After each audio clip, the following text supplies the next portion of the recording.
What's going on, Canes fam?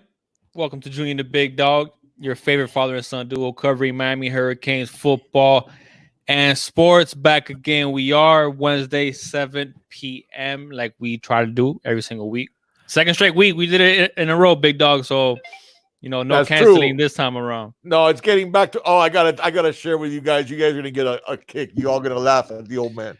Before we get to that, though, hey, if you guys are watching us on Facebook, man, please hit that like button, share, and check out the learn more button to be redirected to our YouTube channel. If you're watching us for YouTube for the very first time, please join the Junior the Big Dog family and subscribe. Hit the notification bell so you get notified anytime me and the Big Dog do go live or we do an upload. We do video breakdowns. We cover recruiting, anything that has to do with Miami Hurricanes football and sports. Junior the Big Dog deliver, man. So yeah, and if you can hit that like button as well, man, share, and it'll really help us out. So what you got going on, Big Dog? What story you Absolutely. got? Hit that like and subscribe. Let me just do a quick roll call. Malik, Byron, Tony Kidd, Captain Trips. What do you say? Eddie the Cane, Ben Pratt, Bergie, Nathan Bennett, Anthony Morales, Loso. What's up, Mister HD? Man, I'm telling you, every time I see you guys, it's like a family reunion. And I'm so happy to see all of you.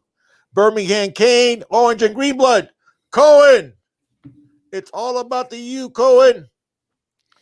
HJS Kane, Terrence. Everybody, what do you say? Good evening, guys. CJ. Okay. You all going to get a laugh at the Big Dog's expense. All right. I got to tell you guys. Hey, HJS, man, how's your father-in-law doing, man? I didn't see him. I'm sorry if I forgot to ask. HJS, what do you say? How's your father-in-law doing? Please let us know in the chat, bud. Hopefully everything came back negative and everything's good, man. Yeah. What's up, Birmingham Kane? Yeah, I am letting the scruff go back, Bergie. Especially all this stuff going on. What up, Primo? Right. Here is my confessional, guys. What do you say, Anthony? Here's my confessional. I've been wanting to, because what I used to do, if you guys remember, that you guys that would either rewatch Squad or the guys that watch us live, I would always go into I would stay on top of the comments constantly, right? And it was good because I never let them stack up on me. So 100% of the time, we were always answering every single comment, right? Well, a while back, the comments stopped popping up on my phone because that's the way I would answer them. It's a lot easier to answer them one at a time than like try to answer 20 and then 5 minutes later you got 5 more that weren't there. Right. So the way I would stay on top of the comments were, as soon as I get one, a lot of times, and I'm sure you guys had that experience, that when you would comment, you were like, damn, we get back to them right away because it would pop up on my phone and I could just type it in the response and was done. Well, that stopped working on my phone and I didn't know why. So it's been, and then I with all the coronavirus stuff going on, I got out of the habit of doing it all the time. And then they were stacking up and I tried to catch up and all that stuff. Well, I figured out why they weren't popping up on my phone. That I used to have my YouTube on the Junior and the Big Dog account. And I took my YouTube off of the Junior Big Dog account and put it on just my regular, like my viewing account. And that's why it wasn't popping up on my phone. And I didn't realize it until like right now. At least you realize so it, it's been that way. No, dude, but it's been that way for at least a couple of months. No, I know. I've been trying my best to pick up, on the comments and. No, but I used to stay on top of that all the time. Yeah, I know. How many times you would call me or something, tell me there was a comment, and I'd be like, I already got it. Yeah, no, for sure. On my phone. For sure. I'd pop up on my phone. I just personally thought you were going through a midlife crisis type of thing. Like with the coronavirus. So I wasn't trying to give you a hard time, man, about not getting to the comments. So I was doing my best to try to get to the comments. No. Guys, I fixed it. So you guys do that. You can send your comments, and I'll make sure I get back to you. What do you say, Black Magic? Who am I? Jersey Kane. Who am I missing? George. You're breaking up, Big Dog. Oh, am I breaking up? You That's know what I that need to Ohio do? internet, man. I'll tell you, boy. No, dude. I'll It's tell you what, man. Nah, I gotta yeah, tell you but what it is. happened. No, I gotta tell you what happened today. No, when you have to put your hotspot, that's because your internet is trash. No, right? but you know what happened today? People that live on the other block, they set off a bottle rocket. The damn bottle rocket went into our power line and knocked out power for 4 hours today because of a damn bottle rocket. That has nothing to do with the internet. No, it could have been that we haven't reset it. I don't know about all that. Don't you have to reset it? I don't know about all that, man. All right, here we go. I'm gonna do a hotspot, so that will. That Ohio internet's always been a little shaky, man. Hey, HJS says, thanks, guys. It's been a tough week, 4 to 5 days. He came back positive, and his stepson did as well, but his father-in-law is doing well. No symptoms, thankfully. So asymptomatic, it looks like, man. So that's good news, man. I think we lost Big Dog for a second because I'm back. Okay. Yeah, I went to the hotspot. Yeah. So HJS is doing good, man. His stepson's doing good. So good. That's always good news. Good, HJS. I'm glad, man. Hey, guys, keep the prayers up for HJS's family. Yeah. I am a huge believer in the power of prayer, man. What's going on, George? Bergie, you don't want to see me do 10 laps around my chair because if Big Dog does 10 laps around his chair, I'm done for the evening. That's it. That's it. I'll be done. Got a Niner fan in here. What's up, Malik? He says he wants Miami running football. We have not had a running game. Malik, you're right. I mean, we've ran the ball well at times, but Malik, what I will go back to that is really we haven't had a truly above average offensive line since 2015-ish, 2014-ish. Since when's the last time that you would say that we had an above average offensive line? Seriously. Okay, maybe you can get away with 2017. You could say it was above average. Wasn't stellar, but it was above average. So we still had Casey McDermott. Slightly above average. Right. But it wasn't like 2013 either. Right. Because 2013, almost every member of that line is in the NFL. Yeah. Right. So that's the thing, Malik. But you're right. We haven't had that type of here we come and would run it down your throat type of. And by the way, you know what, Malik? That's a good topic to talk about. I'm going to go ahead and talk about that topic right now. You know, you guys know that I love X's and O's. You guys know I love tape, right? We've done videos just on X's and O's. I love all that stuff. All right. But the reality is football, more so than any other sport, okay, is an emotional game. More so than any sport, period.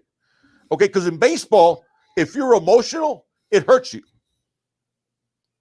It hurts you. If you're that guy that gets really mad at one at bat, okay, I'll give you a perfect example of that. Manny Ramirez. One of the reasons that Manny Ramirez was such a great hitter is that Manny had amnesia. Okay, when Manny would come back to the dugout, if he had just struck out, and one of the other players asked him, you know, hey, what did he get you on the curveball? He get you on the slider, and Manny would go, "What are you talking about, man?" He had complete amnesia. He didn't remember his last at bat, so you couldn't even really pitch to him to set him up because he didn't care. His whole philosophy was see ball, hit ball, right? Yeah. So in baseball, your emotions can work against you. Basketball is the same thing. If you start losing form, you start breaking down offensively or defensively. How many times do you guys see that a guy gets ticked off on one end of the court, comes back on the other end and picks up an offensive foul? Right? Because he gets angry or picks up a cheap foul, then picks up a technical. Okay. Football's not like that. Now, mind you, you can get too emotional and then you pick up a 15-yard penalty. Hell, if you throw a punch, you can get kicked out of a game. But it's a game that the whole point of preparing to play, okay, and this is why I'm going to tie it to what Malik said in a second that I want to talk about. The whole point of preparing to play, watching a lot of film, what is it in football? So you can play without thinking. You can play free, because if you prepare properly in the film room and in practice, when the play starts developing, you're not thinking, you're reacting because you've already prepared. So when that when that running back starts running out on a flat pattern, and you start seeing that, oh, you already know what that play is. So you can react without even thinking, right? Mm-hmm. The reason I mentioned that is, and this goes back to what happened last year. If you don't run if all you do to run the ball is misdirections, is, an unbalanced line, a quick count, everything that you do is trickery, right? When you need that 3rd and 1, you can't tell your offensive line, blow them off the ball now. Because it's not something that they've been doing all along. All along, it's been trickery. Pull the guard this way. No, but we're running that way. Oh, this time we did it, but we're doing a jet sweep. If you keep doing that, you get an offensive line that's soft, that plays soft. Okay? There is a huge benefit. It's one of the reasons why. Give you a perfect example of that. Patriots, they won 3 world championships in 01, 03, and 04 seasons. Right? Were they anywhere near the top of the conference in offense? No, they had a good defense, and they had an offense that was good enough. Okay, famously, they beat the greatest show on turf, Rams, in a Super Bowl in a huge upset. Okay, there is a byproduct that happens to teams. For example, the Ravens last year, even though they lost in the playoffs, they went 14-2. There is a byproduct when you develop an offense that says, on a running play, 3rd and 1, I'm going to run it right up your backside, and you're going to get me that yard. That's something that the Hurricanes have been missing since at least 2013. I would say not at least 2013. At least since 2017, but really sort of like since 2015 or 14. Probably even 13. The 13, I think, is last year we had that whole offensive line together. We'll just say 2017, just to be on the safe side. Okay, that we really had an above-average line. What do you say, Chuck Wilbeer? That's something going on, Chuck. And listen, I get it. With Brett Lashley, we're going to play finally a true spread. We're going to run up tempo. We are going to do misdirection. Okay, I'm good with that. All right, but let's pretend that now we're playing. I'll make it even better for us. Let's say we're playing Clemson in the ACC championship game, and we're up 2 scores with 4 minutes left. Son of boy. All right, we got to make sure we're up 2 scores with 4. Okay, I like this. Okay, that we have the type of offense that we can get that first down when everybody in the stadium and everybody on TV knows that we're going to run the ball. Yeah. But that's a mentality. So it's not contrary to what everybody knowing what we're going to run when we're down to 2 touchdowns. Correct. But my point with that is that Malik, when he was talking about our running game, man, it so angered me last year. I mean, we got a 360-pound guard at least, a 305-pound center, a 300-pound freshman right guard. I mean, our tackles weren't exactly all that big, but if Corey Gaynor's my dude, I'm telling Corey Gaynor and Navon Donaldson, I'm running back behind you guys. I'm running in that 1 hole. I'm running in that 3 hole, and get me that yard. And man, we haven't had an offensive coordinator that puts our offensive line in that spot in a long time now. I mean, to an extent, Rick put them in that spot, but in a bad way. Okay, and that fullback dive that he ran with Gray, hey, he got that first down, except I think one time that he was stopped, once or twice that he was stopped the whole season on a fullback dive that everybody knew we were going to run. on short down, on short yardage.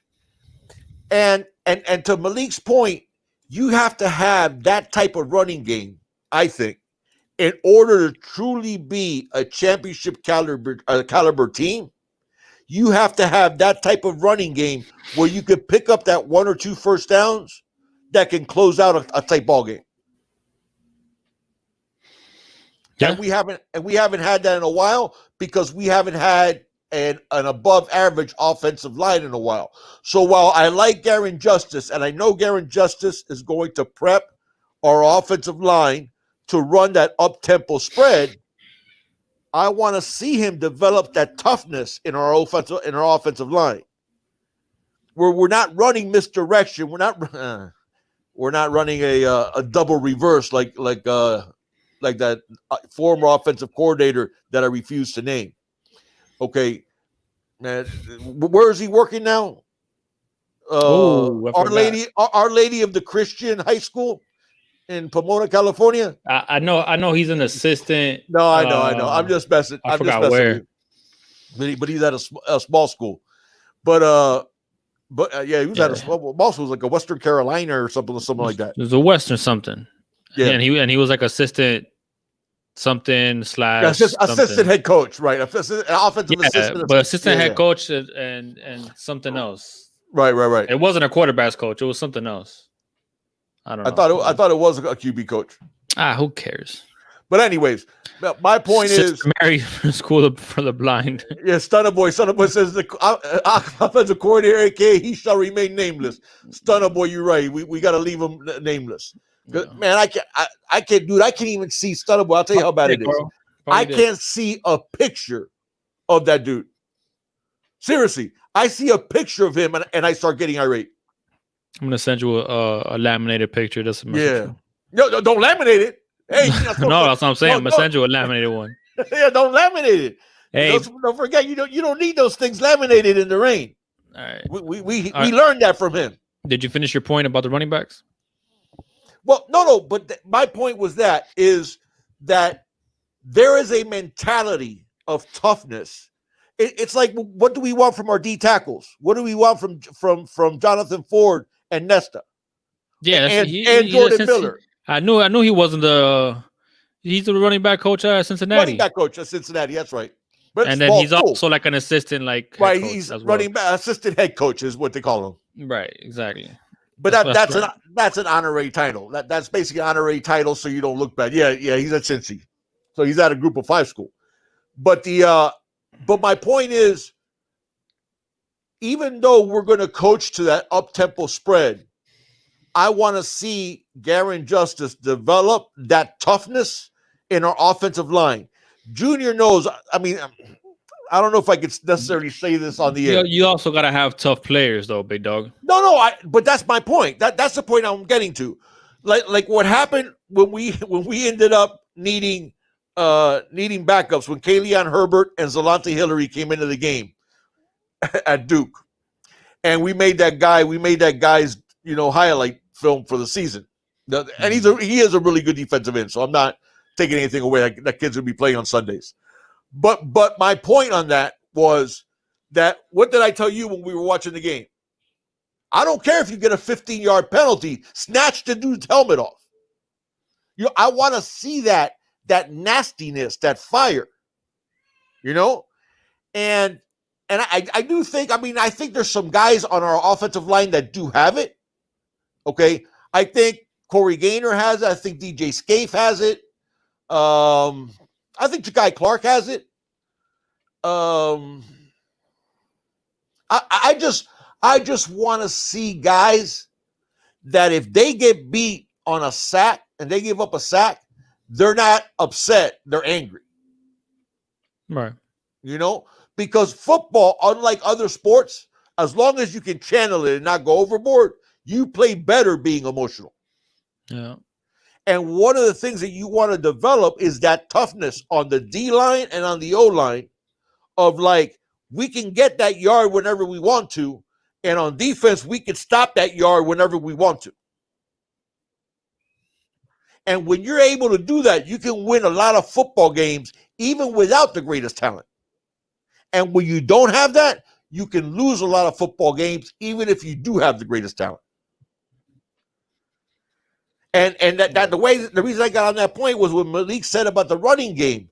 Man, it's been a minute since we've had that offensive line that you could say that's a first down. 3rd and 1. Oh, this is money. This is in the bank. Yeah. It's been a while since we could say that. Well, I mean,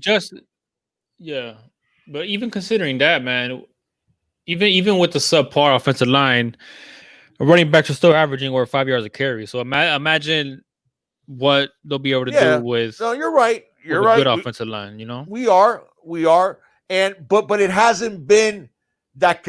It's been some game-breaking speed. Nothing about our offense has been consistent, though. So I'm not just trying to hear the running game. Like nothing in our offense has been consistent. Our freaking kicking game hasn't been consistent. Our most consistent player on offense was DJ Scaife. And Headley. but that's technically special teams. Right. So I don't think he even counts. Yeah. So I mean, we haven't had like real consistency across the board when it comes to the offense. So, man, it's like a snowball effect. You know, once the correct offense is being ran, the correct personnel, you know, is being inserted into that offense. And once we just get rolling, man, once we do better on 3rd downs, you know, it's kind of hard But that was my point, though, that you have to you develop that mentality not during the game. You develop that mentality in practice. No, I know, big dog, but it was across the board for me. All right, there was wide receivers that weren't running the routes all the way through. Okay, there was a lot of blocks being missed because our offensive line was so terrible. Our play calling was terrible. Our quarterbacks were inconsistent, and when they were consistent, then they would able to fall off the cliff, or let's just not even get into into the quarterback situation. So nothing about the offense has been consistent, man. No, that's true. That's true. So I think once we start seeing collectively, okay, a better offense, what we think that Rhett Lashlee is going to bring. Listen, he ran the ball more than he passed the ball. So if we're gonna see an improvement in our running game, we're most likely going to see it with Lashlee. But you need consistent play, even though there's not going to be as much pressure on the offensive line necessarily because of this kind of scheme. You still need consistent play from the offensive line. You need consistent play from your quarterbacks. You need consistent, smart play calling from your offensive coordinator. All right, better game planning. You know, and your wide receivers to be on the same page with your quarterback. You know, and obviously you need a strong and solid offensive line. I'm not sure if I mentioned that already, but once we start seeing those things, once we don't find ourselves 3rd and long, you know, most of the time, like it felt like last year, dead last in 3rd down completion percentage. Yeah, but we were dead last in 3rd and 1. We were dead last in 3rd and short in the country. No, I know, but there was also times that and the rounds and the stupidity of that put us in bad situations, right? Man. But that's situation that we shouldn't have been. But that was my point, though.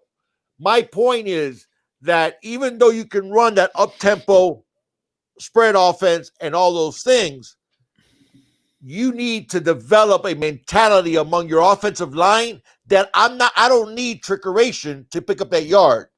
I can tell Corey Gaynor or Cleveland Reed or DJ Scaife or Ousmane Traore, hey, I'm going to go right up your butt. I'm going to go right up your right for this yard. And you're going to get me that yard and blow that dude off the ball. Right. That's my point. I get it. And those things, even when you have that type of spread offense that Lashlee likes running, Garin Justice can still develop that in our offensive line. And the same goes for our defensive line when it's 3rd and short. When it's 3rd and short, you still want those D tackles. Hey, nobody moves you. Yeah. Get low man wins. You make sure you win your battle one-on-one. Make that line of scrimmage a yard behind the line of scrimmage. So those are things. Ohio Internet. Hey, I'm here. Can you hear me? Yeah, I'm fine. Okay. Yeah, I don't know. Am I delayed to you guys, or because you're delayed for me big time? But whatever. Hey, so I want to start getting to some more comments, big dogs. So before I do, I want to address Anthony's question, because if Go I ahead. take it off, then I'm not gonna be able to go back to it. I know he asked it a couple times.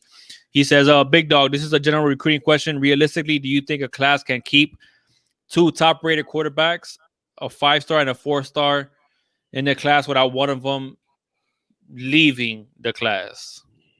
Top rated quarterbacks? You say quarter or corner? Quarter. No. I don't think you can. Mr. Roberts, how's it going? He says What do you say, Elijah Mr. is Roberts? on campus this Yes, Sunday. he We're is. so excited. Absolutely, man. I heard, Mr. Roberts, you have an What's empty up, room in your Brandon? house. Yeah, that must be tough. Sure, man. Yeah, but it's for good things though. Absolutely, man. I can't So- imagine. Yeah, I think, Anthony, I think those days are over. I think what you're seeing now is those top tier quarterbacks, they want to go to a school that invests in them.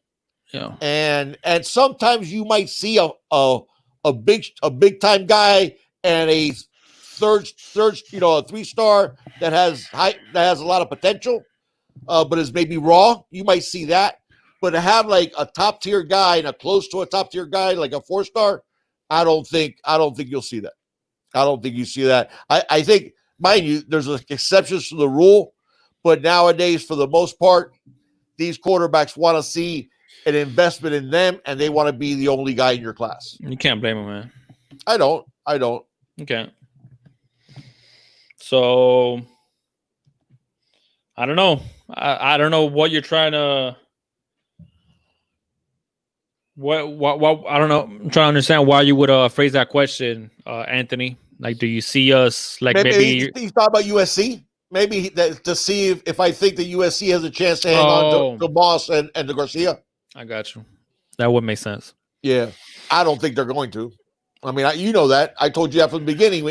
When Garcia was saying that he was all in and he was not going anywhere, I was like, and mind you, he still hasn't gone anywhere. But he still hasn't. But I said, yeah, apparently there's still communication there, and I feel good. Now the Canes are saying all the right things, supposedly. Yeah, if we entice Garcia to come to Coral Gables. If we have the season I think we're going to have, and De'Aaron King lights it up like I believe he will, Jake Garcia I think ends up a Hurricane. If we have a season. That's true. Yeah. So let's see what happens with that. We'll see. All right, what do you guys want to? You know what I want? About? You know what I want to talk about a little bit today, Big Dog? Go ahead. I wanted to talk a little bit about our secondary.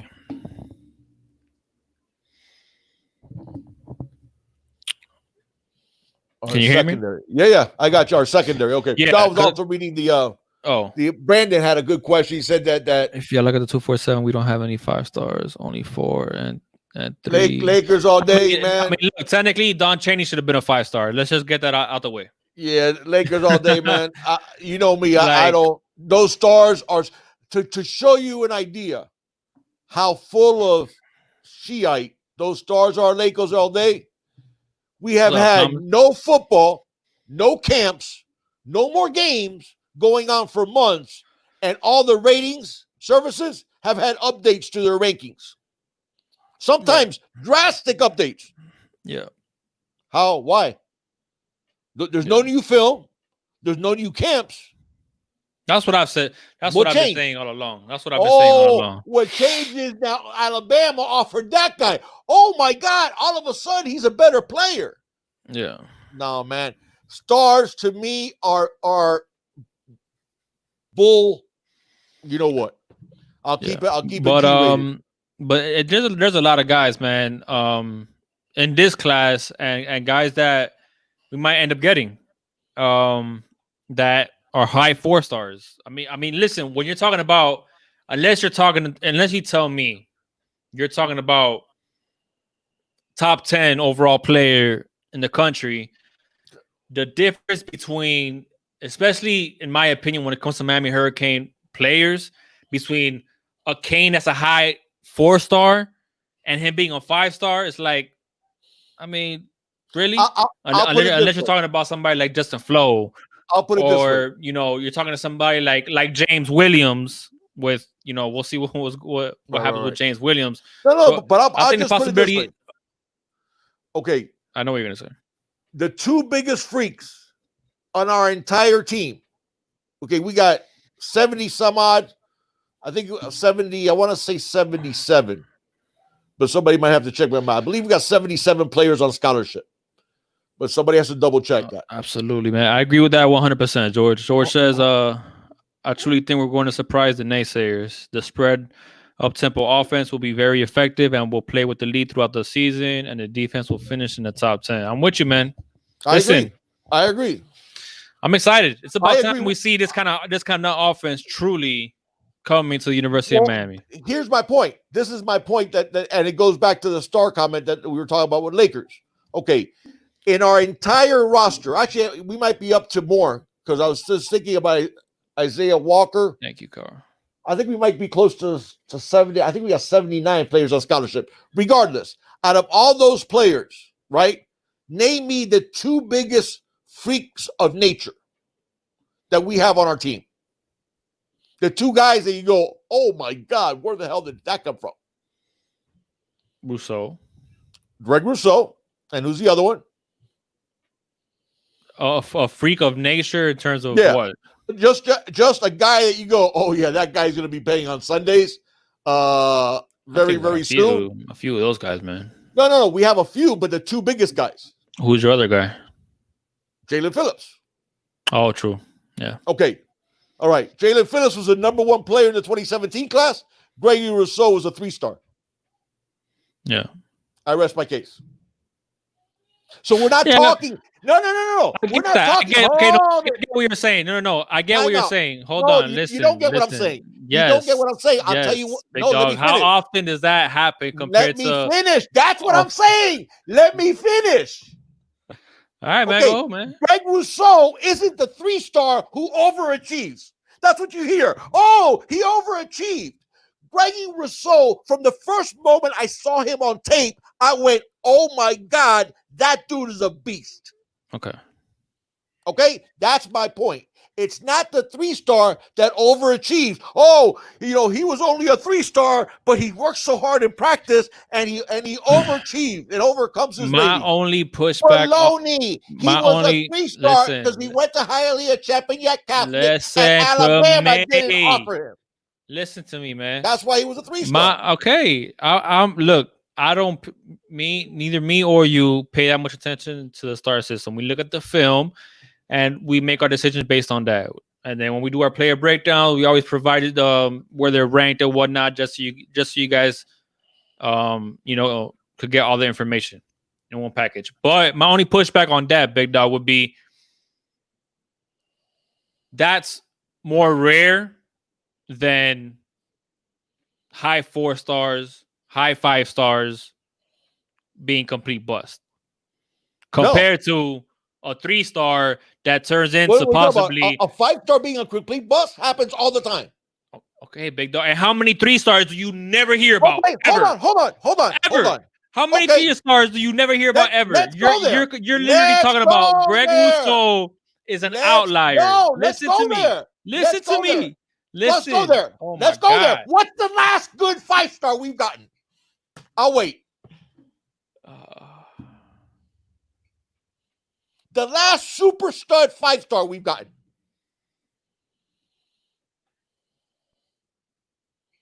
Super stud, super stud. I get it. I understand what you're saying. Duke Johnson. How about Tracy Howard? How about Chad Thomas?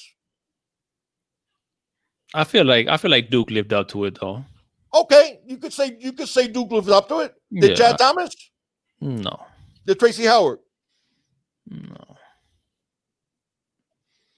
Okay, Big Dog. I'm not just talking about the Miami Hurricanes. Chantrell, I actually like Chantrell. I do. I think he was much better than I think people give him credit for. And he was a solid player. Willie Williams, there you go. Thank you. William Williams was all world. William Williams was all world. Everybody that saw William Williams drooled over him. Okay. That's why I'm telling you it's BS. And my point, Arthur Brown. Yeah, exactly. Okay, my point is, DJ did work out. DJ worked out. Okay, but that's going back a whole bunch of years. Okay, yeah. And by the way, Ray Lewis, we were his scholarship offer, but 2 days before the end of that was like his first scholarship offer. He didn't even know what he was going to do after he graduated high school. And that's Ray Lewis. Yes, there are exceptions to the rule. Ed Reed. 100%. Yes. Okay. All right. I'm being the devil's advocate here. No. But here's my point. That's my point. Is I bet you guys. Hopefully, we'll have a season. I will bet you right now. Okay, we'll put something on the line. My hurricane sign. Okay, I will bet you that at some point this season, if we have a season, you're going to hear an announcer who didn't do his homework say, Gregory Rousseau, who was only a lightly regarded 3-star that never played the position before, has worked so hard and look what he's become. And it's like, really? Like, I saw him on tape, and from the very first time I saw him on tape, I said to you, if this guy was going to Alabama, he would not only be the 5-star, he'd be a top 5 player in the country. I give you credit 100% because you called it way before I even saw him. No. Hold on. I'm not doing this to break my arm, patting myself on the back. That's not my point. No, I know you're not. Okay, my point is anybody who knows football and watched tape of him could have said, "Oh my God, that dude is a monster." Yeah, he's 6'6" and is a tremendous athlete. And oh my God, look at that wingspan. Yeah. And by the way, put it in the package of being a great kid. And oh, by the way, led his team to the state championship at Champagnat Catholic. And oh, by the way, played 6 different positions as he was doing it. Okay, so the thing is, when I see that dude on tape and you tell me he's a 3-star, then the one of two things happen. Either you didn't watch any tape, likely, and even if you did, you don't know what you're seeing, also likely. Yeah. Okay, so that's my point on that. That the reason I brought up freaks of nature is not so there's no question about a guy overachieving or underachieving.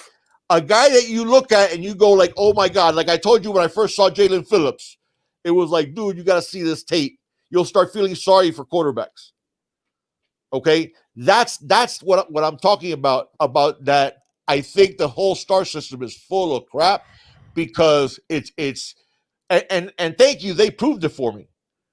Because in the last 4 months, there has been nothing going on. No camps, not even visits, really, just offers and stuff. No camps, no football being played, and yet everybody updated their rankings a whole bunch of times. And then they put headlines on their websites. Huge a riser up the rankings. Really? Maybe because they finally are doing their homework because they got nothing else to do right now.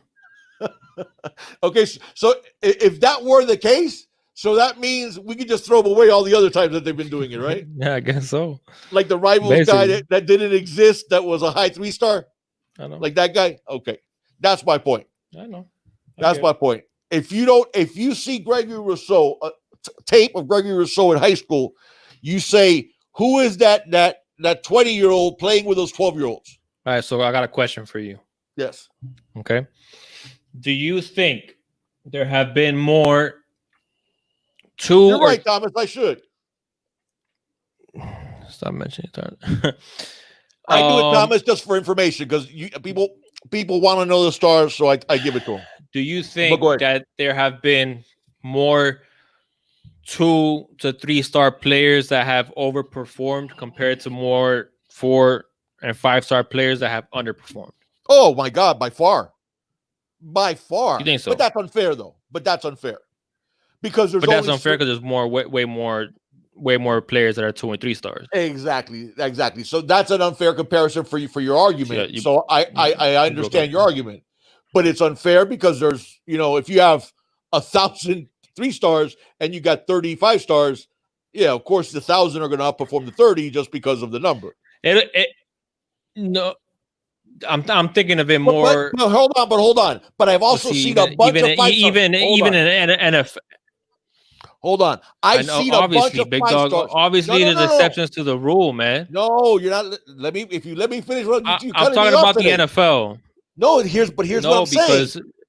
I've seen because you're coming in late. Okay, I've seen 5-stars who don't deserve 5 stars because when I've seen them on tape, I've gone. You know it for a fact because you and I've proven it to you. I see a 5-star and I watch them on tape and I'm like, what the hell? They're looking at 5-star. And what did I tell you? I don't even have to look at the offer sheet and who offered him. I went, that kid got offered by Alabama. Bet you any amount of money. Alabama offer. Yeah. No, I agree, man. Okay. So I've seen a bunch of 5-stars that didn't deserve that ranking. Mm-hmm. Now, you could get a 5-star that did deserve the ranking who gets in a car accident. Or listen, I saw some great players. Guys, I go back to Rusty Medeiros.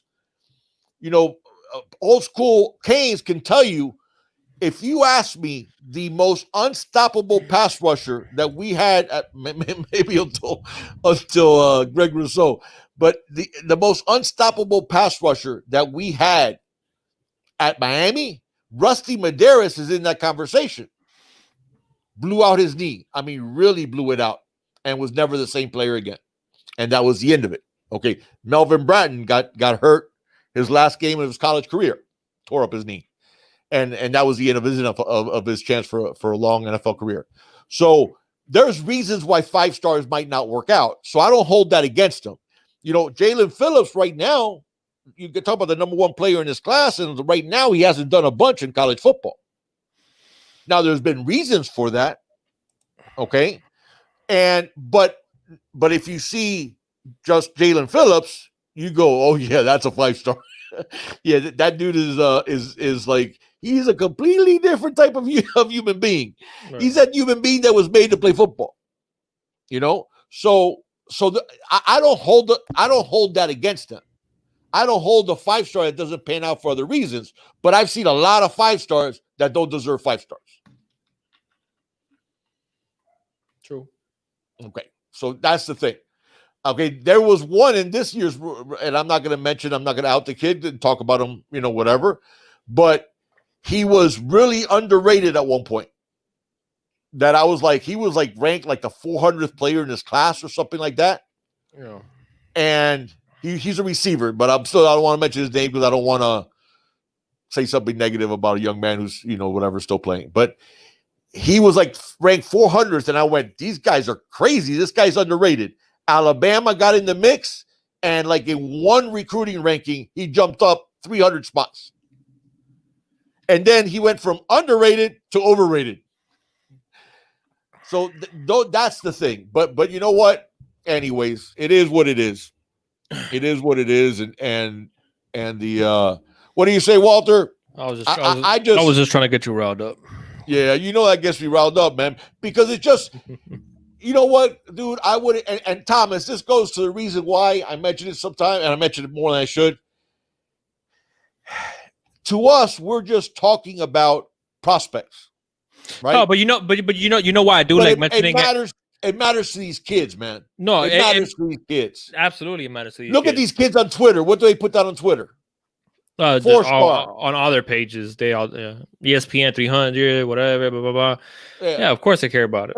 Man, it matters, man. When we were 17 and we were athletes, of course, getting a national publication putting you in their top 300 or the top 247, of course that makes us feel great. But you want me to tell you something? Yes. I think that kids that see and feel that they're underrated, got a based on the star system, I would, if there had to be a study done, I would think they would be more successful than these kids that are 4 and 5 stars and let it get to their head. Yeah. I think that when they step foot on campus, they're, you know, Yeah. Well, and I will tell they're you, everything. I will tell you. I mean, there's two sides to that coin, man. I think it's good. I think it's good sometimes for these kids to feel. Listen, man, when you play with a chip on your shoulder, or when you feel like you're the underdog, or when you feel like, you know, you came from nothing, or there's a lot more motivation behind that for these kids than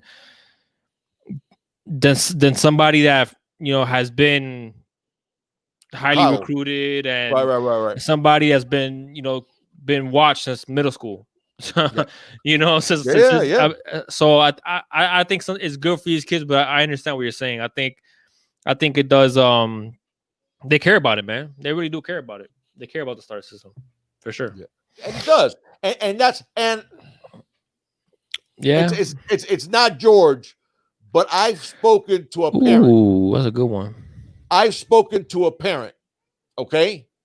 And trust me when I tell you guys, it breaks some of these kids' hearts when they're busting their butts. That's true, Captain. They know they're very, very good. And because of who their offer sheet is, they're underrated and they're not giving the rating that they deserved. And it doesn't just fire them up. It really makes them feel underappreciated. It makes them feel it ticks them off. It ticks them off, but it also upsets them in a really negative way in terms of it makes that kid feel like talent and his hard work doesn't matter because people are going to pigeonhole him in a certain spot. Mm-hmm. Okay, and yes, you'd like that kid to then use that as fuel to then become even better. Yeah. But sometimes it makes kids go the other way too. Yeah. You know? So that's my point. We got is that true, Birmingham Kane? What did you read that? Is that just your what you think, or did you read that somewhere? Because that would be nice. I would love to see NCAA football come back. He's saying cool. He's saying it's coming back in 2023. Be playing that on that PlayStation cool. 5. What do you say, Ro? Kitchens, yeah. What's up, bro? Some people have been asking about some recruiting news. Somebody was mentioning about Brashard Smith. I don't like this guy, Royal Luciano. What do you say, Ro? Well, guys, let's talk about. You want to talk about Kitchens? Yeah, I think HJS was asking about Kitchens, and I forgot. I think somebody else was asking about Brashard Smith as well. Man, I think I like both of those. I do, and I think we're going to get both of those. I think now the only thing that I'm wondering with Kitchens is. Yeah, Smith is pretty much in the bag already. Yeah, I think so. In my opinion. There you go. That's somebody who I think is underrated. I think he's underrated. Yeah, I think he's better. Yeah, I think he's better what his ranking is. Yeah. And Kitchens, listen, we've had a good relationship with Kitchens. We've been recruiting Kitchens for a long time now. And obviously, you know, we have we're almost recruiting the team, the entire school. The thing with Kitchens is I wonder if we're going to if we have that season that I think we can have this year, I think that the recruiting class is going to look a lot different because I think we're going to get some big fish dropping in and we're going to get some guys maybe being processed out. And I use the quotation marks because that's a new 2020 word now, or actually 2019, I think, processed out, which basically means that, you know, told to go elsewhere. Hey man, listen, the narrative going around, and the rumors going around are there's a lot of kids on the fence and they want to see Miami win. That's the thing. And if Miami wins, they're going to be in. And But I'm not just for the record, I'm not just talking about one specific player. right. I'm No, talking about but other I've been saying that for months. That this year, we've been our class in December. This is guys. Every recruiting year is different. It's an animal unto itself. You have some recruiting classes that you got 10 really good cornerbacks. And then you got some recruiting classes that you have 2. And then you have some recruiting classes that are top heavy on quarterbacks, that are top heavy on pass rushers, whatever. Yeah. Every class is different. Last class, what did I tell you leading up to that? I had a good feeling of what our final class was going to look like, and we held on to them. Mm-hmm. This year, it's the flip side. I think our recruiting class in December is going to look completely different than it looks like today. Now, that doesn't mean that we're going to keep some of the guys that we got now already that have committed. I'm not saying we're going to get rid of a lot of them. But I'm saying is we might get rid of some and then sign some new ones that'll be bigger fish if we have that 10, 11 win season, which I think we could have. So it's hard to know with a guy like Cameron Kitchens, for example, is if we get all of a sudden, okay, first off, if we end up getting Kitchens, which I like, by the way, I do like his tape. If we get James Williams, does Kitchens go? You know, if you got Keontra Smith and Avante Williams are both getting a lot of playing time, you know, is that going to make any difference? Right. You know, or if I mean, these are things that are going to impact, and maybe not the Keontra and the Avante situation, but really, what does that recruiting class look like in December is going to let me know if Cameron Kitchens is going to sign on the dotted line or not. Because I think it's going to matter. Not in his case, not so much our record as to who else is in the class. Mm-hmm. And in the case of Brashard Smith, not as much as Kitchens, but Brashard hasn't committed yet. Right. But I do think Brashard, I'm feeling fairly confident that he's leaning towards us. And that would make now 3 receivers then. I think, yeah, for sure. Because we have Brinson, Jacoby George, and Brashard Smith. I don't think we'll take any more other than that. Yeah. I think after taking the receivers we took this time, I think 3 will be the most. Unless like a big fish pops or something. Yeah. So, all right, what else you guys want? What does everybody want to talk about? We got some questions here. Yeah, yes, that's what it looks like to me. That's what it looks like to me. But I still think we could get him. But I think it also depends on what else is going on at that time. That's a big striker, Sigmund. I don't see James Williams being a striker. No, I see James Williams being that rover monster type of guy. Yeah, that basically a guy using him just like Clemson used Isaiah Simmons, using him everywhere. Every once in a while, maybe he'll cover somebody in the slot, but you're not gonna do that as a solid diet.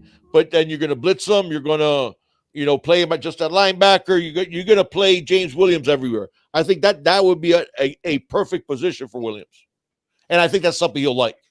I don't know, man. He wants to play safety. Yes, he does. I don't know if his body wants to play safety. That's the problem. Yeah, but I do think I'd like us. That's the one position that depth is the biggest worry, I think. Which one? I mean, is corner at the corner. Oh, yeah, I was going to say corner. I mean, yeah. I mean, I do like Christian Williams. I do like the Corey Couch. You talking about James Williams as a corner? No. Malik was just saying that we need to restart recruiting quarterback instead of safety. I didn't see Malik's comment. Oh, okay. Yeah, no. Yeah, we do. I mean, Rumpf has done all right. And I think he's done a good job coaching. I know Rumpf is very unpopular with us. It's funny because either you have defenders or goodness. Haters. Yeah, for real. There's like nobody in the middle. Like. And it's funny because I'm more in the middle, leaning towards he's done all right. He's done good. I think he's done good. Yeah. but I'm not the crazy, all out defender. Greenblatt says, "Who wins if Bubba Bolden covers Brevin Jordan?" Yeah, I don't think Brevin can shake Bubba. Now, Brevin might still, he has the bigger body than Bubba. And so he'll come down with the ball anyways because he can body him up. And Brevin's really good at that. Can Avante Williams play corner, big dog? Malik, I think he has a skill set. But, and I know the people that have been with us a long time don't want to hear it. But, I always like Jalen Harrell at quarter. And everybody says he's a safety, he's a safety, he's a safety. I think Jalen Harrell could be a corner. And I think he'd be a damn good corner. And I like Jalen Harrell at corner. But Avante, I think Avante's going to stay. I mean, you're looking at a guy who has really good safety instincts, Malik. Our safeties are pretty much set, in my opinion. Our starters? Oh, yeah, no doubt. So, I mean, it's Gervin, Owen, and Bubba. Right. And then you got Amari Carter as a third safety. I think those top three safeties, I think, are a given. Yeah. Now, I do think Keontae Smith is going to see more playing time. He's going to be backing up a striker. I think Amari could be a good striker, man. No, I think Amari. I think they're set with Gilbert at the starter and Keontae as a backup. At the striker? At the striker. Oh. I think they're set with that. Gilbert as a starter and Keontae as the backup. Yeah. Yeah. We'll see. Well, Gilbert. I did Lakers all day. He says, "Did we see Mason Smith?" Yeah, I did. Yeah, that dude's impressive. That dude's a real deal. That's the type of guy that he deserves that ranking. He deserves it because that dude is. Yeah, that's one of those dudes that you went, "Oh yeah, you were made to play football."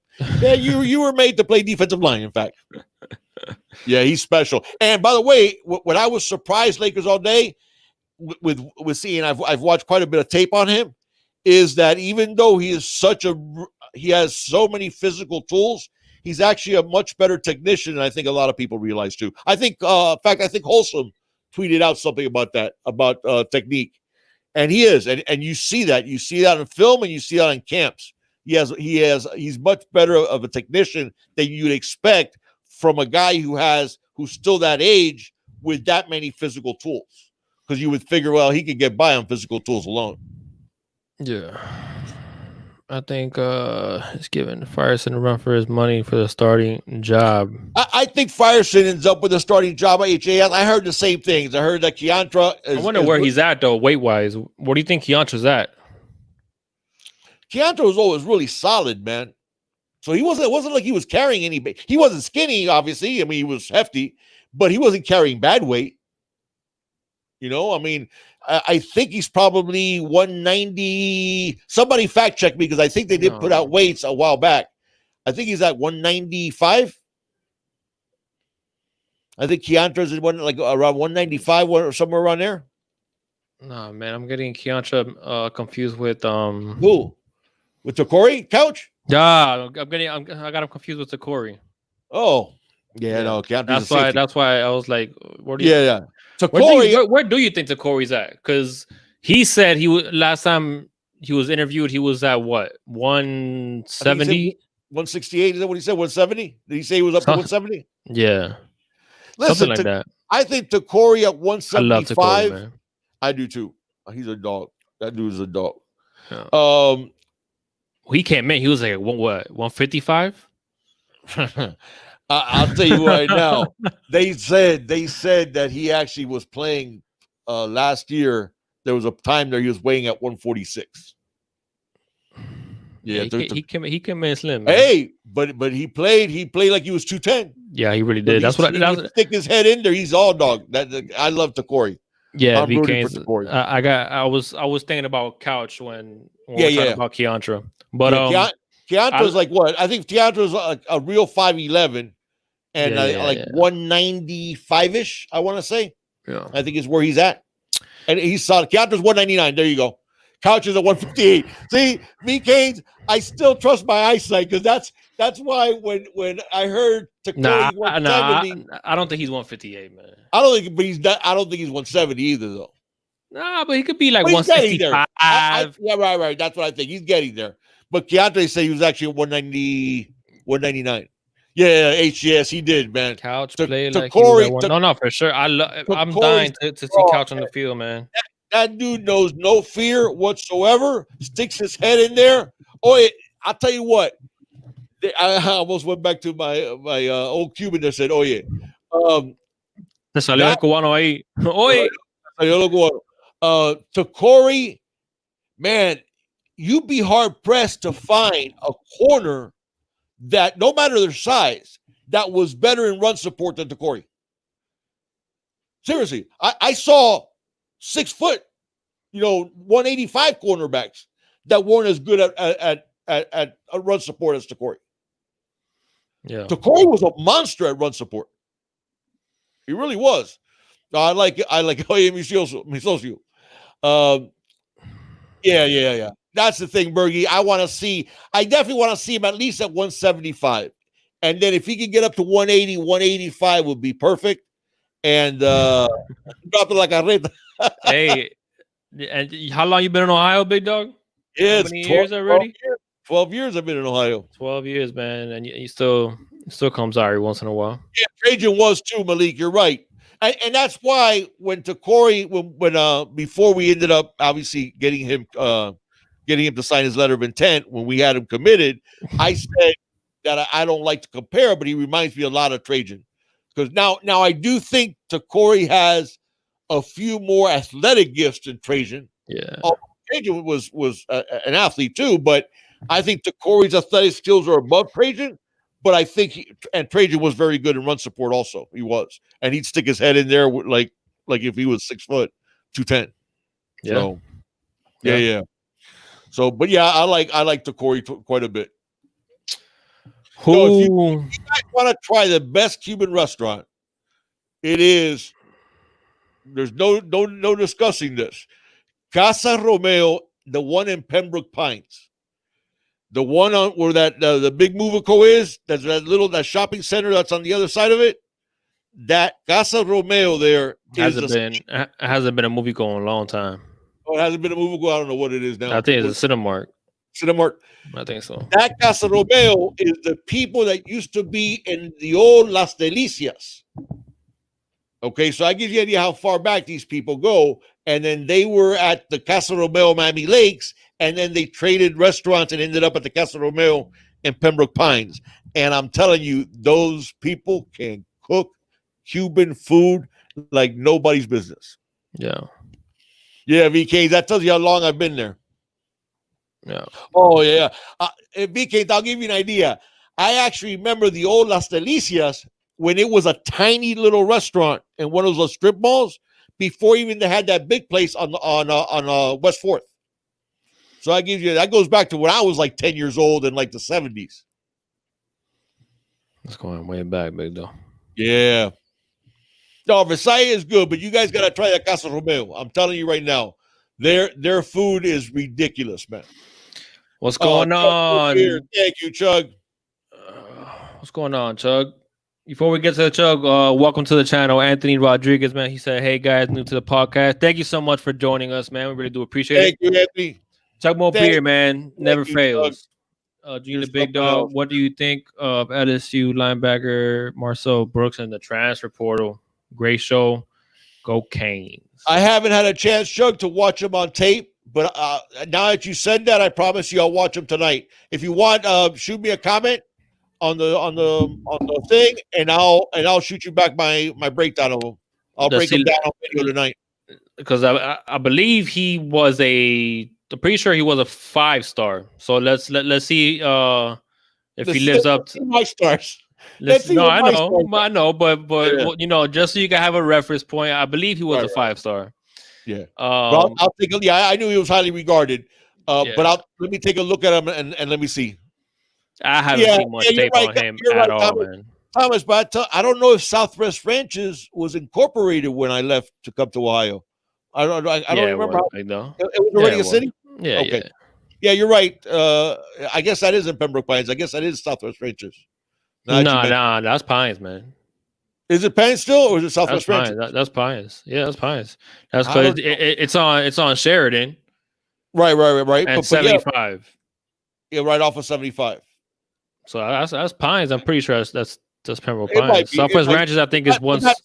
But Thomas, I that's the don't one know, I'm man. talking about. I could be wrong, man. I don't know. Yeah, it could be Southwest Ranches, but that's the one I'm talking about. That their food is ridiculously good. Oh, that's right. Yeah, you went to the Casa Romero, the one in Miami Lakes. Yeah.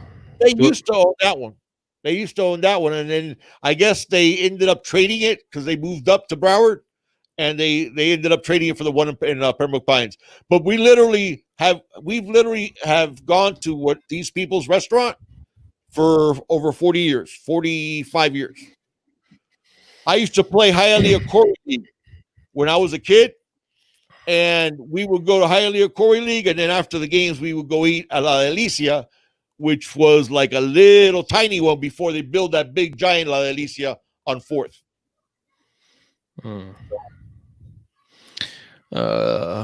What we got here, man?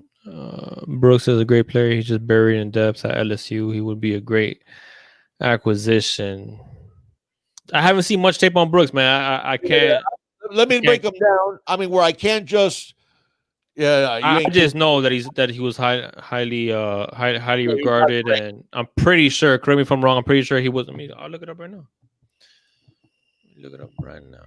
90.1% of his tackles, 109 snaps, recorded 1 sack, allowed 21% of passes in coverage. That's awesome, especially for a linebacker, man. Shoot, that's damn good for DB. He was a 32nd. Yeah, he was a 32nd overall player in his class. Probably number two, if I remember right, 2 or 3 linebacker. Number 2, yep. 2, yeah. Outside linebacker. Yeah, he's an outside linebacker. And what do you have him listed at height? Because I had him I thought he was just from memory, I thought he was 6'2", but he was light. If I remember, he was kind of light. 6'2", 195, but I think he's 6'3". Hey, he's probably not bad, big dog. For an old man. Going back, because he was 20. He was 2 cycles ago, correct? Nah, he's the 2019 class. That's what I'm saying. We're talking about 2021 now. Well, I don't consider it 2 cycles ago. He wasn't just this last cycle, is what I mean. Oh, yeah, he was the cycle before. Right. Yeah. I got you. And I did remember that, and I did remember he was underweight a little bit, which is not bad. Listen, high school, you want that linebacker at 6'2", 195. You get him up to 220, 225 of good weight, and you got yourself a baller if he's a baller to begin with. So. I just want him because he's a 5-star, big dog. No, I'll break down his tape, and Chug, I'll tell you what. Either way, Chug, I promise you, I'll break down his tape tonight, and I'll write a review on what I think about him on the comment section of this video, Chug, and I'll put it on there for you. I just want to take a look at the tape. Yeah, but it's only worth it if the Canes are. Can the Canes even take anybody else at this point? Yeah, we can. We can. I don't think he did, because if you look at it, guys, you got to remember the rules, right? You can only take 25, but right. If you have early enrollees, if you have room in your previous class, you can put them back to your previous class. I think we had room in our previous class, and I just don't think there was necessarily any, because remember, we weren't going to take anybody else. And then Isaiah Walker popped, and we took him. Yeah. And then Jared Williams. Remember, it was either, do you want Isaiah Walker or do you want Jared Williams? And we ended up with both. You know what I'm saying? So yeah, but I think that was because of the Willie Moyes situation. No, it was, and I still don't know what's going on with Willie Moyes. Oh, he's gone. He committed to Coastal Carolina. Yeah, he's gone. Yeah, okay. Yeah, he's gone. There you go. He even posted something like, "Oh, I'm always gonna be." Oh, I didn't follow him on Twitter. That's why I should have done. I should have followed him on Twitter. Did he say he was always gonna be a Hurricane? Yeah, he said it was always gonna be a Hurricane, but he wasn't able to get certain guarantees and promises from the coaching staff for the next 4 years. So, he chose Coastal Carolina. That's fine. That's fine. I liked him a lot because he played. Let me hear it, man. Played both ways, and I really like Willie Moyes quite a bit. But hey, it didn't work out. I just wish him good luck. Tabardine, you can't come in here without saying your go-to. No, that's right. That's called the Manny effect. Now, listen, you can't.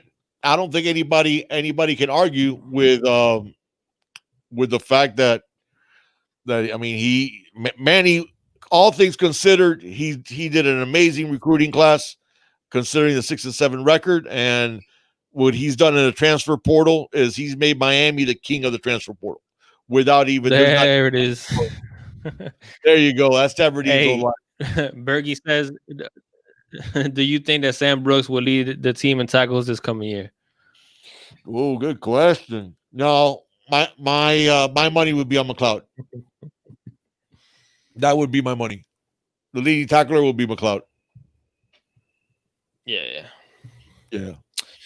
And it might end up being Gervin Hall, but I think it'll be McLeod. I think you guys are going to be really pleasantly surprised with McLeod. In fact, you're going to be so pleasantly surprised with McLeod, I think you might end up saying, well, why the hell wasn't he playing there before? I hope so. I think you guys are going to be pleasantly surprised with McLeod. I think McLeod has been in the wrong position his entire Miami career. What happened? Oh, thank you. There you go. Forgot to turn the light. Which one we do? But we've been talking about that from before. We've always talked about that McLeod has been in the wrong position. Yeah. Don't sleep on Corey Flagg. Yeah, but I don't think Corey's going to be getting a ton of playing time as a true freshman. I think we're going to see him. We're going to see him probably redshirt. I mean, it depends on. We don't have that. We don't have crazy depth at the linebacker position. No. But we should have some depth, and when we're getting some guys have a little bit of experience, like Bradley Jennings, or at least have been in the program and stuff, like when Wayman Steve. Yeah, I know, but my point is just health wise, like right. guys that haven't been able to stay healthy. Yep, there you go. Eddie says the same thing. Yeah, Captain Trips, Manny, to me, he has this year. Now, mind you, I'm not saying he has to win a national championship this year or anything like that, but he has to show me serious improvement. If Manny doesn't have a 10-win season this year, start the search. Whoa.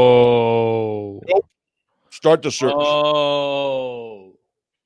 Yep. With so what 9 wins? That you're not good with that. What about 8 wins and a coastal title? You're still getting rid of them? 8 wins? That's not going to do anything for me. We had 6 wins last season. We had 6 wins last season, and we had I think you could win the coastal with 8 wins in some years. Yeah, you can. So my point is 8 wins, win the coastal, and no.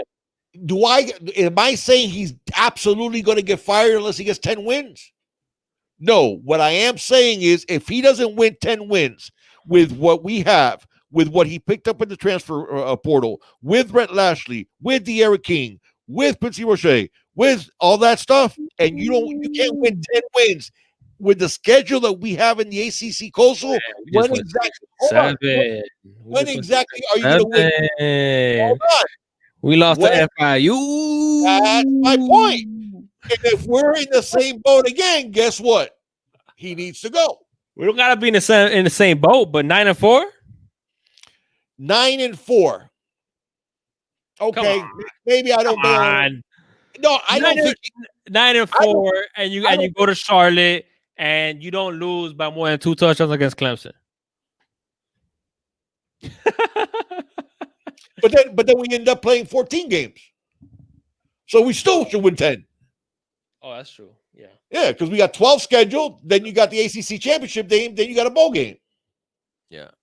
So everybody's on this 10 win, huh? Yeah, I feel you. Nah, hey, listen, we should definitely win 10 games, but dude, with the talent that you have, okay. If we don't win 10, it's because of the same discipline and issues and other issues that we had last season. Don't say talent, because we had talent last year to not go 6 and 7.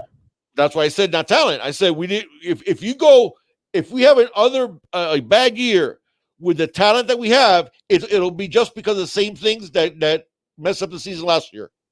Discipline and roster management and the way you handle the team. So you mean 10 wins overall, including a bowl game? Yeah. I mean, overall, including the bowl game.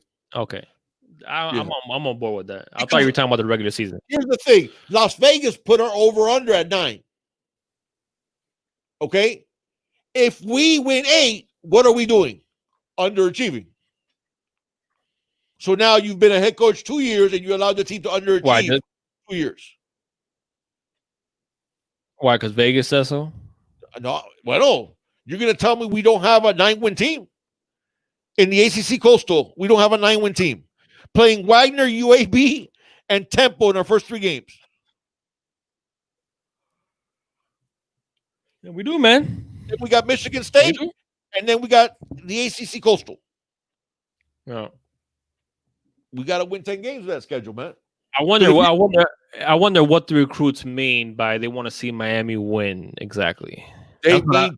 They mean 10 wins. They mean, Yeah, you don't know what they mean, big dog. You don't know if they mean. we're in the conversation. In 2017, dude, we were ranked 2nd in the country with like 2 weeks left in the season. Yeah, but that was like that was a very 2017 was a good year, and that Notre Dame game was amazing. But Virginia Tech was amazing. Yeah, Virginia Tech was amazing. But how many games came this close to losing? and our quarterback completed 52% of his passes that year. I get it, man. I get it. I'm just saying, like, people always point to that 2017 year. Yes, it was good. We were ranked number 2 in the country. And what was our defense? We almost lost to Georgia Tech at home. Oh, what was our defense, though? Oh, no, 100%. But we This almost year- lost to Georgia Tech at home. This year we did lose to Georgia Tech at home. No, but but that goes back to my point. Is I'm trying to say that 2017 year was great. Don't get me wrong. Right. But some magical things happened in terms of us pulling out close games. Yeah, man. All Correct. right. Correct. Because we had a quarterback that put us in situations where we needed some magical things. Yeah. Okay. Because we definitely damn sure had the defense to win it. Yeah, that's what I want to see, man. I want to see the dominance of that defense. Come Honestly, back. And I mean, we'll see. Look at 904 Hurricanes comment.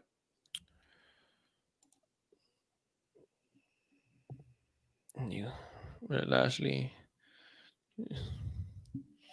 I mean, if you look at all those additions, man, they matter. Man. Hold on. Let me take out my calculator. Hold up. No. His point, just look at his point. I know, man. I know. You know, you're going to see with Derek King's an improvement. Red Lashley is a huge improvement. And here's the thing, 904. What do you say, Guillermo? Here's the thing. If we do not make it there, it'll be because Manny come up short once again in the same departments: discipline, motivation, roster management, getting players to play up to your. But no matter what, we got to keep them around when it comes just for the sake of recruiting. No, yeah. Hey, even if we could fire him, let's make him the director of recruiting. Okay, but here's the thing. Okay, you look at the great programs in history outside of Miami, outside of the Hurricanes, because there was times there that we could have won. I mean, we did win a national championship with Larry Coker as head coach. Yeah. Okay. Outside of Miami, when teams have had great success, there has been great coaching. Yeah. Guys performing up to and exceeding their level.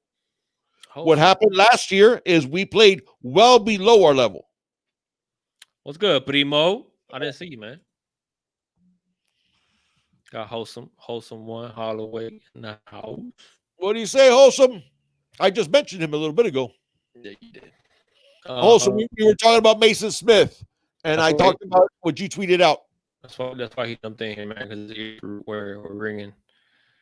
What's that? That's why he jumped in called here. him by telepathy. You did, man. I called him by telepathy. Primos are, we're in sync. Yeah. So I was talking. I believe it was his birthday. Primo's birthday? I think it was this week. Correct me if I'm wrong, Primo. Primo, it's your birthday, man. You're gonna make me ski. Oh, you don't want that, man. You know what? Don't even respond. It'll start raining. It wasn't his birthday. It Oh, was his birthday. it was. It was his birthday. Yo, happy birthday, Primo. I believe you turned with 24 people. Yep, don't do it, big dog. I'm gonna cut the live stream. Happy birthday. Wait. I'm cutting. I'm gonna cut the live stream. All right. Happy birthday, Primo. I can't sing. I can't sing with a lick. I couldn't carry a tune if I had a hand. I didn't even know I could do this. Oh, I can mute you. I'm just kidding. I'll get you back. Who is PJ has a good question.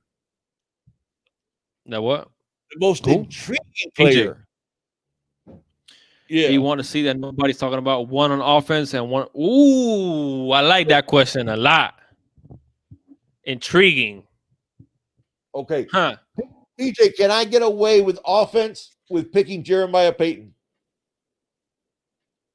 Yeah. Can I get it? Why wouldn't you be able to get away with that? Well, it's not like he's lightly regarded, but people seem to not be talking about him. Everybody's talking. No, yeah, that's true. I feel like a lot of people are talking about Jeremiah. Okay, so I can't pick. No, you can't. Sorry, no. Yeah, V-Canes. That's my pick on defense. That's my pick on defense, and on offense, if I can't pick Payton,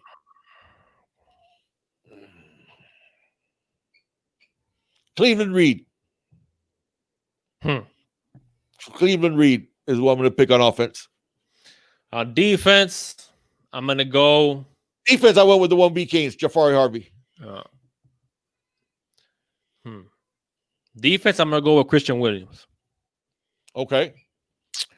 But yeah, I mean, I guess people are not talking about him, but people do think he's our third corner, basically. So it's not like nobody has him starting there. I mean, nobody not starting that. People have him at the very least as the third corner, with Corey being the slot. Well, whatever, big dog. That's my pick, man. All right, you can pick Christian Williams. That's fine. It's not like everybody's talking about him. You gonna maybe pick somebody else, man? No, you can pick Christian Williams.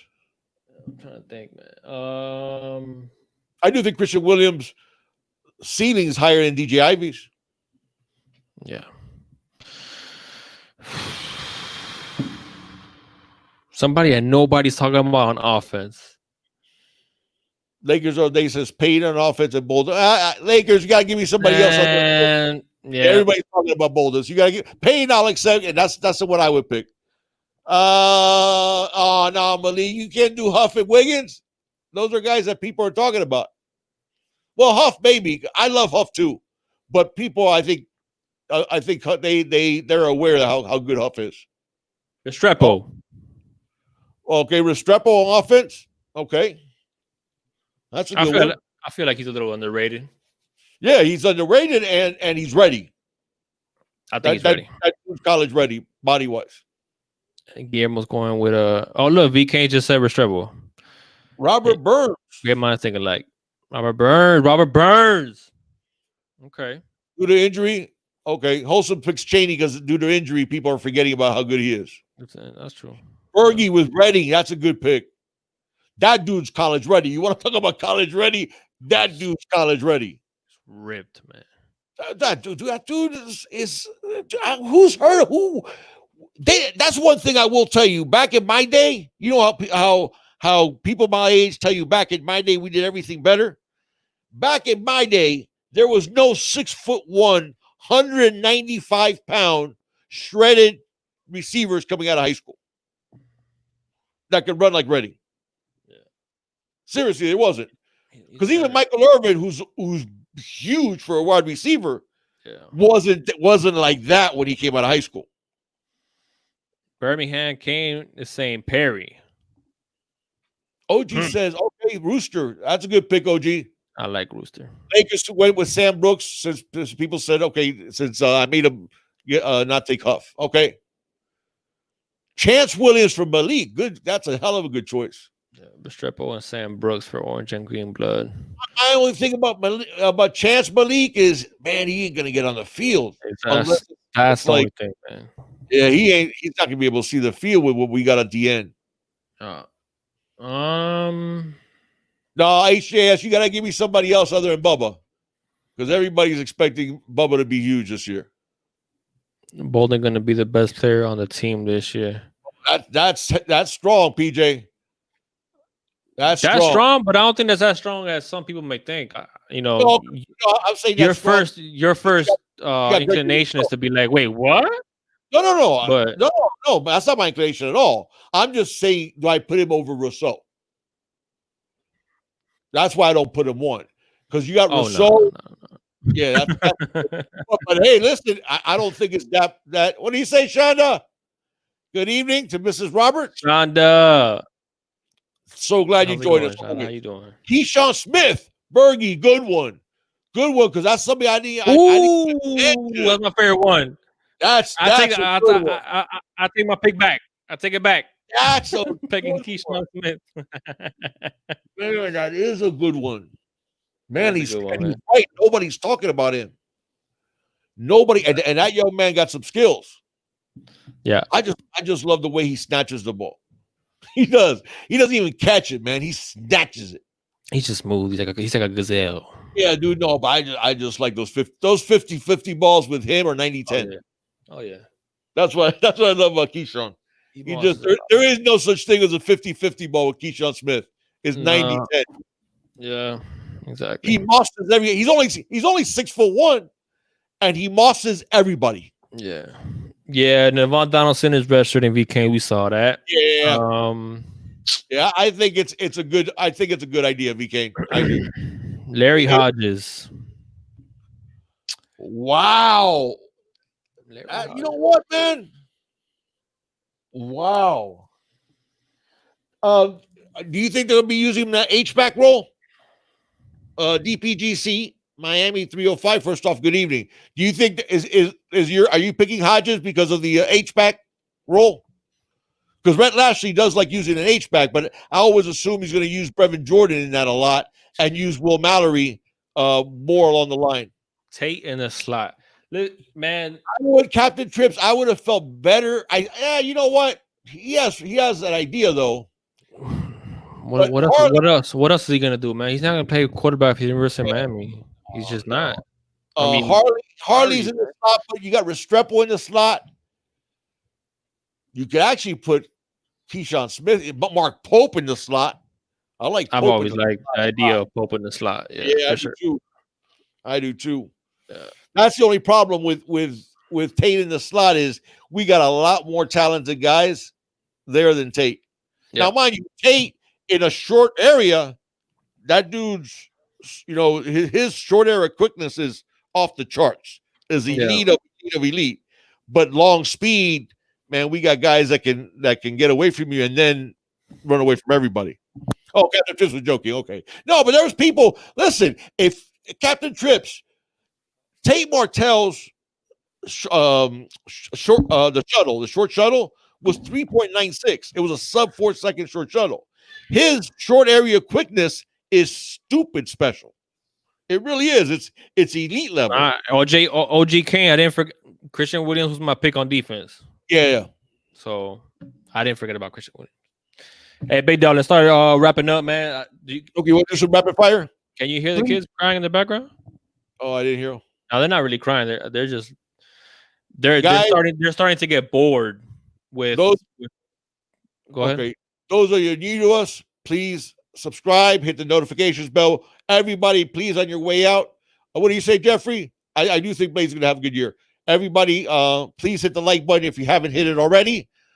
Share the video and leave comments, and I will answer. I have some tape to watch for Chugbo Beer. Leave us some comments and let us know what you think, and thank you guys for joining us. That's it. That was the outro, Big Dog. No. I was just saying that's. Oh, you're gonna go with the babies. Oh, okay. Yeah. We'll do a couple more. A couple more quick questions, man. Lakers all day. How do you think King will do when Phillips and Rousseau are coming after him in practice? I think Lakers all day. I think there's going to be a big conversation, and the conversation will take place with Rhett Lashley, Manny Diaz, and even Blake Baker, and possibly Ed Reed, and possibly Blake James.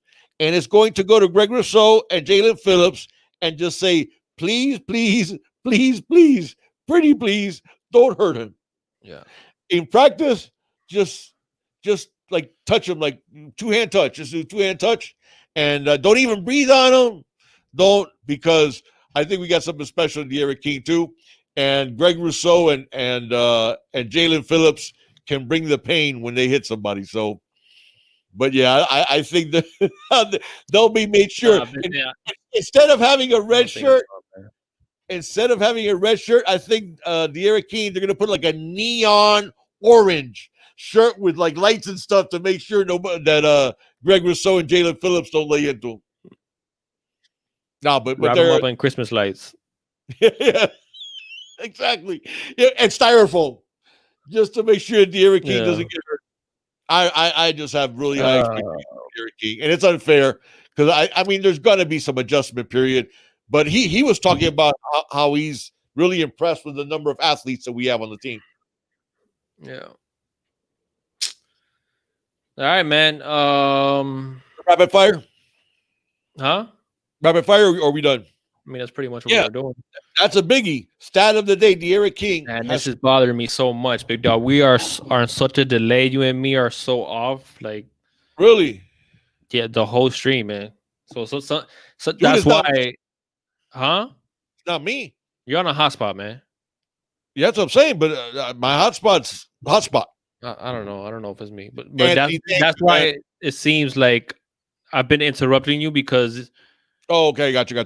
You coming in late, and then the pauses that I'm hearing is me thinking that you're not actually talking. So then when I start talking over you, so I don't want you to think that I've been trying to talk over you on purpose, big dog. Right. But man, it's annoying.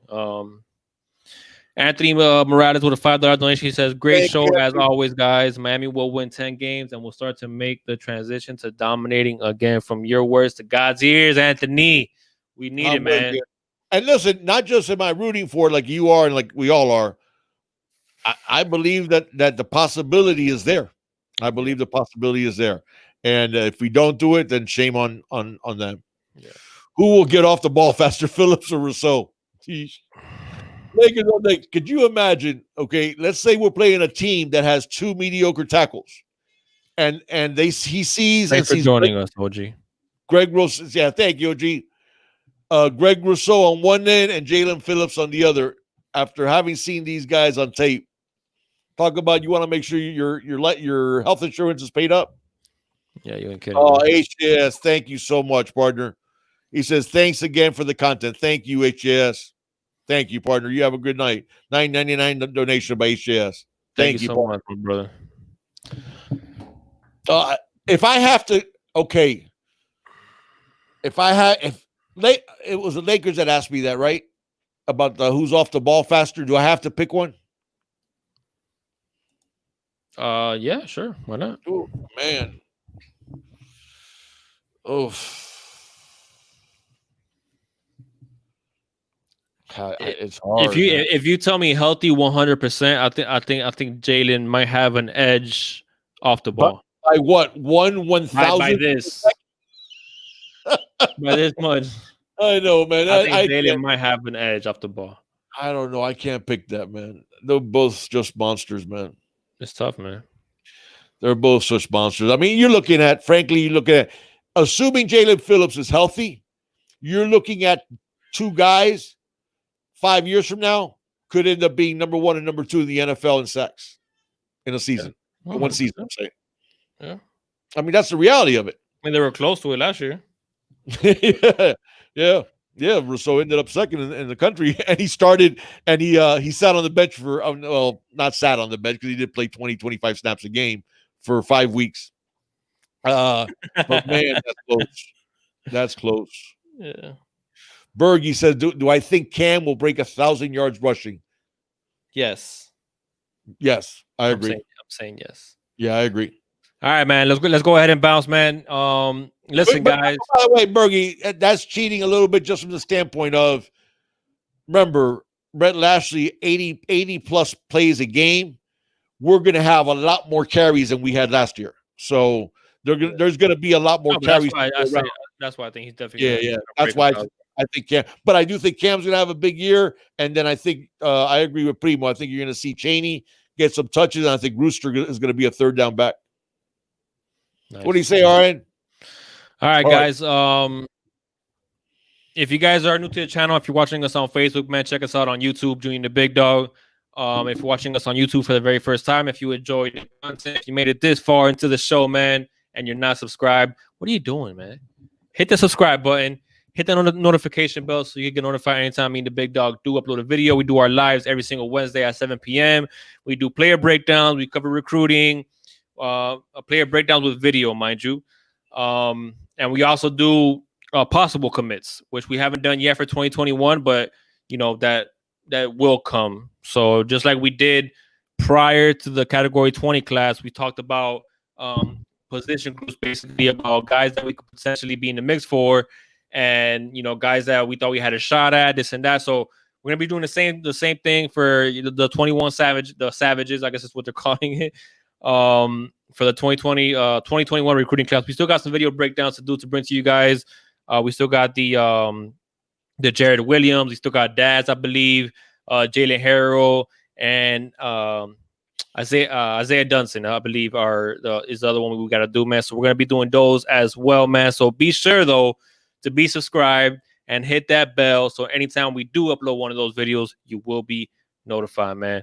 With that being said, man, listen, everybody that joined us tonight, man, thank you so much for your contributions, for not just, you know, whether you're contributing to the channel financially or you're just in here chopping it up with me and the Big Dog on a Wednesday night, man. I mean, listen, this channel isn't much without you guys. So, you know, we really do appreciate it.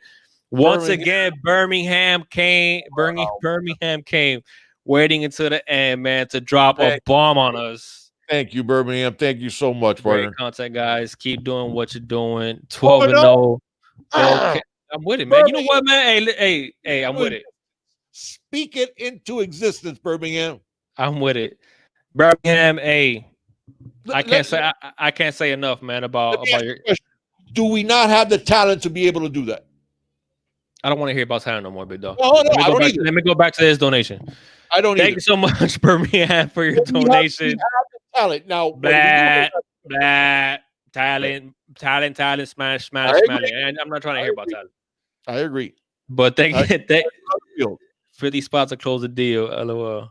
Yeah, 100%. Birmingham came. Thank you so much once again, man. And yeah, for everybody, man, thank you so much. Big Dog, you got anything to add before we go ahead and bounce? So thank all of you guys. Thank you so much for joining us. And you guys know this is the highlight of my week, man. And we are getting it back into it because I'm hoping that we will have college football this year, and it'll be, we'll see. We'll see. Hopefully, we'll keep our fingers crossed and prayers, HJS, prayers for his family, and for everybody else out there. Please stay safe, everybody, and man. And God George, bless. Wear your mask. Don't start off with George in the mask, man. But thank all of you for joining. Like I said, it's the high point of our week, man. Yeah, and of all of you guys, thank you.